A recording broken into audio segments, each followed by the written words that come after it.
እናትህ ናት። አላምንህም፣ በፍጹም አላምንህም። ልጅሽ እኮ ነኝ። ምን?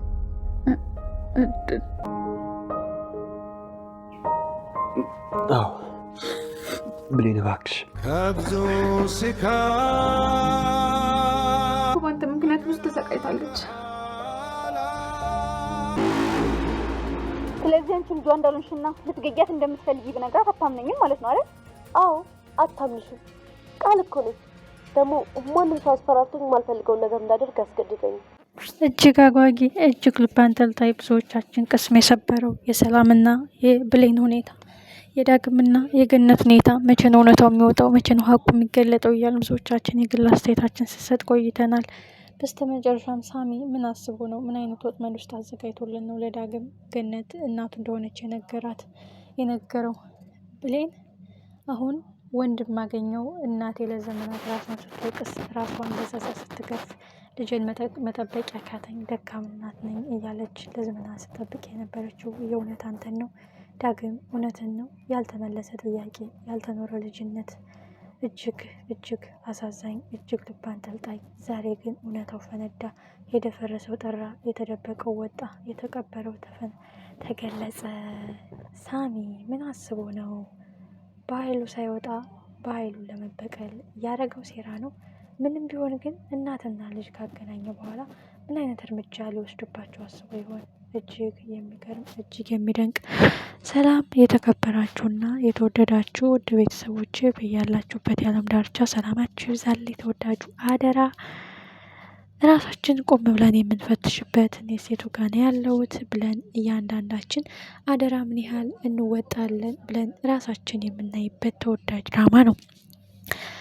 ዳግም ማመን አቃተው። አጠገቤ ሆና ስሜቱ እየተሰማኝ ግን በጥሞና ውስጤን ማዳመጥ አቅቶኝ ነው እንጂ እሷን ሳያት እንደ ኤሌክትሪክ ይነዝረኛል። የእውነት እናቴ በናፍቆትሽ የተቃጠልኩት፣ ለዘመናት የጠበቅኩሽ፣ እቅፍሽ የናፈቀኝ፣ ጠረንሽ የናፈቀኝ እናቴ አጠገቤ ሆነሽ የእውነት ባዳ ሆን፣ አጠገብሽ የእውነት ተራራቅን። እንደዛ በናፍቆትሽ ስቃጠል እጅግ የሚያሳዝን የዳግም ጥያቄ ነው። ሳሚ ለማንኛውም እውነቱን አረጋግጠህ ደውልልኝ ያለውስ ምን አስቦ ነው? ዳግም ለሰከንድ ለደቂቃም መጠበቅ አልፈለገም። ቀጥታ ወደ ገነት ቤት ሄደው ፎቶውን አየ። እጅግ እጅግ ያሳዝናል። ደም እያለቀሰ እናቴ፣ የኔ ፍቅር፣ የኔ ናፍቆት፣ የኔ እናት አጠገቤ ሆነሽ እኔ አንቺን እፈልጋለሁ፣ አጠገብሽ ሁኚ አንቺ እኔን ትፈልጊያለሽ። ያልተመለሰ ጥያቄ፣ ያልተኖረ ልጅነት እንዴት ያሳዝናል። እጅግ አጓጊ፣ እጅግ ልብ አንጠልጣይ። ዳግም የገነት ልጅ እንደሆነ ብሌን አውቃለች። ብሌንም እጅጉን ደስ አላት። ራሷን ስትወቅስ ልጅን መጠበቅ ያቃተኝ ደካማ እናት ነኝ ስትል የነበረው አንተን ነው ዳግም። እግዚአብሔር ፈቅዶ ተገናኘ። እጅግ ደስ የሚል ሁኔታ፣ እጅግ ልብ የሚያንጠለጥል፣ እጅግ የሚያስቀና የሰላምና የብሌን ሁኔታም አንድ ቀን እንደዚህ ቀን ይወጣላቸው ይሆን? እጅግ ሁላችንም በተስፋ እንጠብቃለን። ሌላ ትልቁ ጉዳይ የቃልና የሚጣ የቃል ጓደኛ ናት። ብድር በምድር ማስረጃ እስከ መረጃው ይዛ እዛ ቤት ልጅ ሆነሽ ለመኖር እንዳሳመንሻት ሁሉ እኔም እዛ ቤት እንድኖር ትጠይቂያታለሽ ብላታለች። እጅግ የሚገርም እጅግ የሚደንቅ ቃል የሚገባትን ቅጣት የምታገኝበት ደርሷል። እሱም ሚጣ መታለች። ጓደኛዋ አመነጫጭቃ ሌባ ናት፣ አጭበርባሪ ናት፣ እሷን የመሰለ ጓደኛ የለኝም ስትል የነበረችው ቃል አሁን ግን ተንበርክካ እባክሽን እማዬ ተሳስቼ ነው ሚጣ እዚህ እንድትኖር ፍቀጅላት በማለት መማፀን ጀምራለች። አቶ በኃይሉ ከእስር ቤት ሊፈታ ነው። አቶ በኃይሉ ሲፈታ ቀጥታ ቃልን ማግኘት እፈልጋለሁ፣ የመጀመሪያ ፊት ለፊት ማግኘት ፈልገው እሷን ነው ሲል በቁሟ ድርቅ ግጥጥ ፍንድግ ብላ ቀርታለች። ምክንያቱም የሰራችውን ታውቃለች። ሰላምም ምን ነው ደነገጥሽ? ናፍቆቱና ደስታው በማለት ማስመሰሏን ቀጥላለች። እጅግ አጓጊ፣ እጅግ ልብ አንጠልጣይ፣ አይኗ ፍጥጥ ጥርሷ ግልጥ ብሏል። ሚጣና ቃል ተፋጠጡ። ሚጣ ቃልን ለመበቀል ቆርጣ ተነስታለች። ለተናገርሽው ቃል ለእያንዳንዱ ስራሽ ዋጋ አስከፍልሻለሁ። ጭራሽ እኔን ሌባ አስባልሽኝ። ማስመሰልሽና ሰው ለመግደል ቆርጥሽ መነሳትሽ እኔን ሌላ ወጥመድ ውስጥ ልታስገብኝ። ቃል እመኘኝ፣ እዚህ ቤት ለመኖር ልጅ ነኝ ብለሽ ቅቤ ምላስሽን እንዳ አሳመንሻት። እኔም እዚህ ቤት እንድኖር ትፈቅጃለሽ።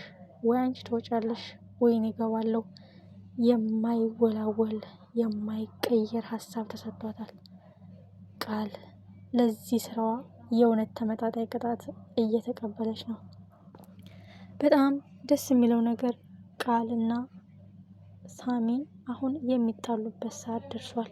ምክንያቱም ይህን ምስጢር ሌላ ሰው እንዳወቀው ሲያውቅ ሳሚ ምናልባት ራስሽ ተወጪው የራስሽ ጉዳይም ሊላት ይችላል። ምን ይፈጠር ይሆን?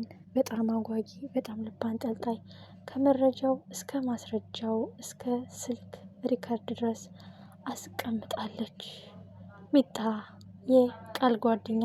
ምክንያቱም ማስተማመኛዋ ይሄ ነውና ካሁን በኋላ ቃልን እንደ አህያ እየፈለገች እንደፈለገች መጠቀምና እንደፈለገች ማንከራተት ትችላለች። ስትፈልግ የፈለገችውን ብር መጠየቅ፣ ስትፈልግ ምግብ ሰሪልኝ፣ ብዙ ነገር። በጣም አጓጊ፣ በጣም ልብ አንጠልጣይ። ሌላው ትልቁ ጉዳይ ዳግም ነው።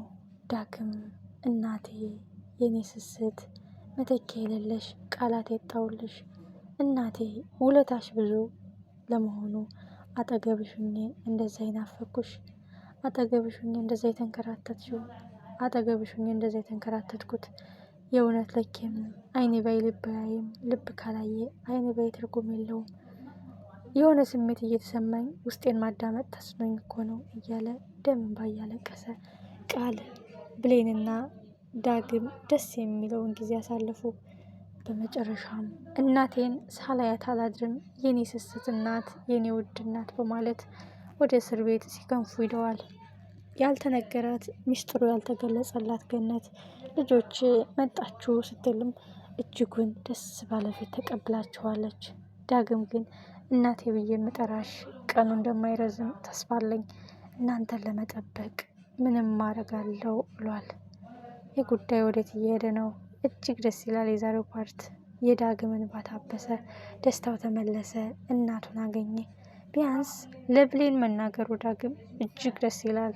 ብቻውን እያብሰለሰለ እሱ ብቻ እናቱ እንደሆነች አውቆ ቢሆን ከባድ ነገር ነበረ። ግን ብሌን ማወቋ በጣም አሪፍ ነገር ነው።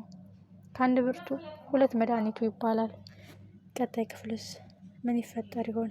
ሁላችንም በጉጉት በስስት እንጠብቀዋለን። አደራ እየተወደደ እያጓጓ ብዙ ነገር እያተረፍንበት ብዙ ነገር እያወቅንበት መጥተዋል። ሁላችንም በጉጉት እንጠብቀዋለን። ከዛሬው ምዕራፍ ምን ተማራችሁ? ምን አተረፋችሁ? በማለስ ላይ ትዝብት ያዛችሁ?